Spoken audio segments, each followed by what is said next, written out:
사람은 누구나 행복한 삶을 살아가길 원합니다. 그러면 어떻게 해야 행복한 삶을 살 수 있습니까?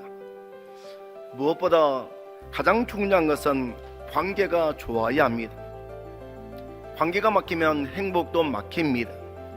성도는 무엇보다 하나님과의 관계에 막힘이 없어야 하고, 그리고 사람과의 관계가 좋아야 합니다.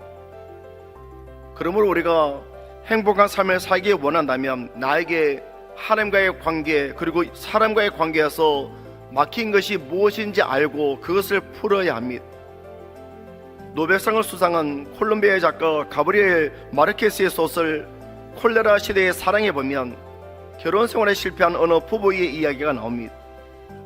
욕실에서 수건, 비누 등을 챙겨놓는 일은 부부 두 사람 중 보통 아내가 맡아서 했는데, 어느 날 비누가 떨어졌는데도 아내는 미처 새 것으로 갖다 놓지 못했습니다. 그저 남편은 아내의 실수를 과장되게 표현하며 질책했고, 아내는 실수를 부인하며 다투었습니다.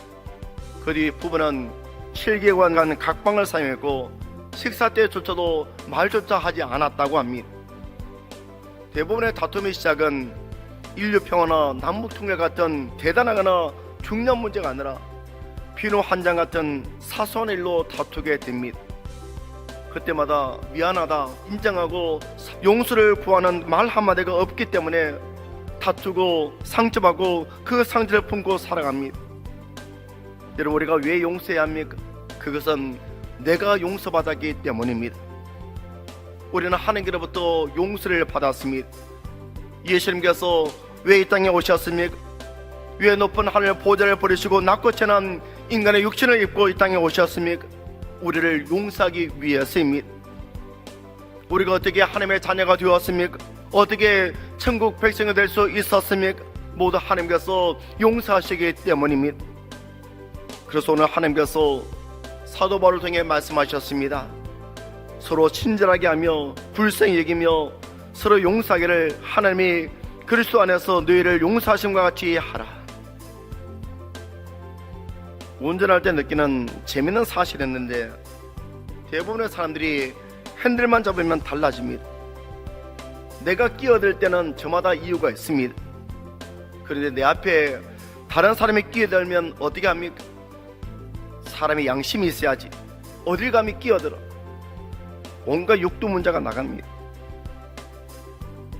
한 번에 제가 한 집사님이 운전하는 차를 탔는데 갑자기 다른 차가 끼어들어 사고가 날 뻔했습니다. 그제 이 집사님이 자신도 모르게 10원 20원 하면서 육두문자가 나가는 것입니다. 제가 깜짝 놀랐지만은 이때 제가 할 수 있는 최선의 방법은 그 집사님이 민망하지 않도록 그냥 자는 척 하는 것이었습니다. 그만큼 용서가 힘든 것이기 때문입니다. 그러나 우리가 분명히 기억할 것이 있습니다. 하나님께서는 우리를 한 번 용서하시고 끝난 것이 아니라 지금도 우리가 죄를 고백하면 다시 또 용서해 주십니다. 여러분, 기독교의 진리를 한마디로 표현하면 용서입니다. 기독교 복음의 내용이 용서입니다.